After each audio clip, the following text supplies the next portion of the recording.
ఎటువంటి ఆపరేషన్ లేకుండా లేటెస్ట్ టెక్నాలజీతో చిన్న ఇంజెక్షన్ తో నన్ను పూర్తి ఆరోగ్యవంతురాలను చేశారు. Elite spine and pain management centre కి వెళ్తే మీ నొప్పులకు స్వస్తి. నల్గొండ పార్లమెంటరీ పార్టీ సమావేశంలో కేటీఆర్ మాట్లాడుతున్నారు. చెరుకు సుధాకర్ గౌడ్ అన్న గారు ఉద్యమ కాలంలో 50 రోజుల పాటు ఆనాడు పీడీ యాక్ట్ లో జైల్లో ఉన్న ఉద్యమ బిడ్డ అన్న చెరుకు సుధాకర్ అన్న, మాంగారెడ్డి గారు, ఇంకా చాలా మంది పెద్దలు ఉన్నారు వేదిక మీద. నేను ఎవరెవరి పేరైతే చెప్పలేదో వారందరూ మనసులోనే తిట్టుకోండి, బయట తిట్టొద్దు. ఏమన్నారు?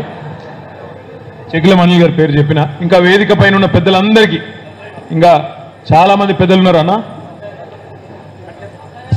అన్నగారు సత్తయ్య గౌడ్ అన్న గారికి, ఇంకా వేదిక మీద ఉన్న మా తమ్ముళ్లకు, గౌరవ ప్రజాప్రతినిధులకు, మున్సిపల్ చైర్మన్లకు, జెడ్పీటీసీలకు, ఎంపీపీలకు, వివిధ మండలాల పార్టీ అధ్యక్షులకు, విద్యార్థి నాయకులకు, యువజన విభాగం నాయకులకు, మున్సిపల్ మాజీ చైర్మన్లకు, పేరు పేరున మున్సిపల్ చైర్మన్ల భర్తలకు పేరు పేరున, అదేవిధంగా వేదిక ముందున్న మా కుటుంబ సభ్యులైన మా అన్నదమ్ములకు, అక్క చెల్లెలందరికీ, పాత్రికేయ మిత్రులకు పేరు పేరున అందరికీ హృదయపూర్వకంగా నమస్కారాలు. మన ప్రభుత్వం డిసెంబర్ 3 నాడు మనం దిగిపోయిన విషయం మీకు తెలుసు. నిన్న కేసీఆర్ గారు బహుశా రెండవసారి నల్లగొండలో జరిగిన బహిరంగ సభ తర్వాత సూర్యాపేట జిల్లాకి నిన్న తుంగతుర్తికి, అదేవిధంగా సూర్యాపేటకి వచ్చినారు. హాలియా కూడా రావాల్సి ఉండే, కానీ దురదృష్టవశాత్తు రాలేకపోయినారు. ఈ 2 చోట్లకి నిన్న వస్తే నేనెక్కడో ఉంటే హైదరాబాద్లో అంబర్పేటలో తిరుగుతూ ఉంటా. సోషల్ మీడియాలో ఆ వీడియోలు, జనంలో ఆ ఇమోషన్ చూస్తూ ఉంటే నిజంగా కూడా నాకు అర్థం కాలేదు. నల్లగొండ జిల్లాలో మనం ఎట్లా ఓడిపోయినామో నాకైతే అర్థం కాల.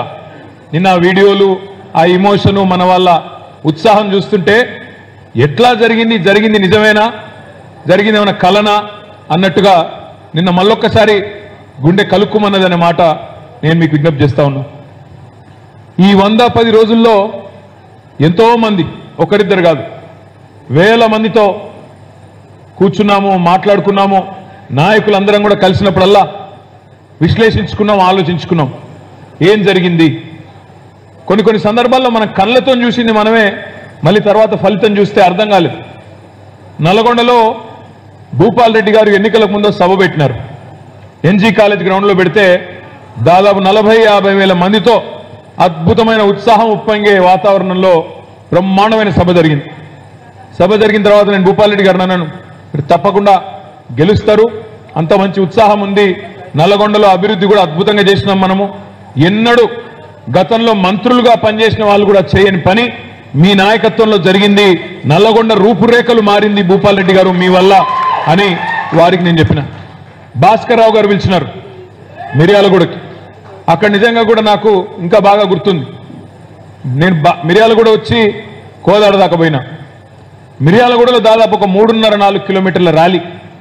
నేను చెప్పేది మన రోడ్ షోకో మన సభకో వచ్చిన మన కార్యకర్తల గురించి కాదు.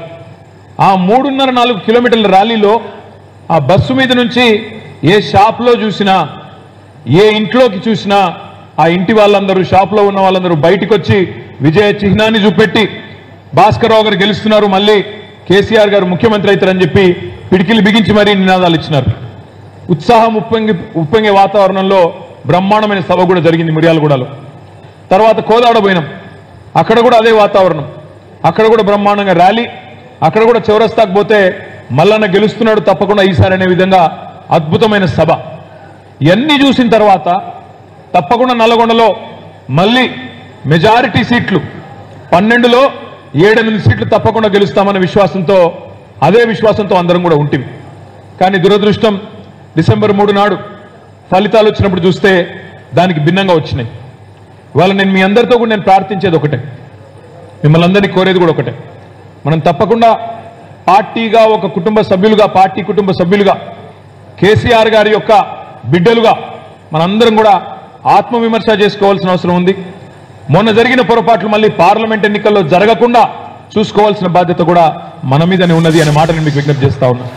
ఏంది ఆత్మవిమర్శ, ఏం చేసుకోవాలా అంటే కొన్ని విషయాలు మనం పని చేసుకుంటూ వెళ్ళిపోయినాం.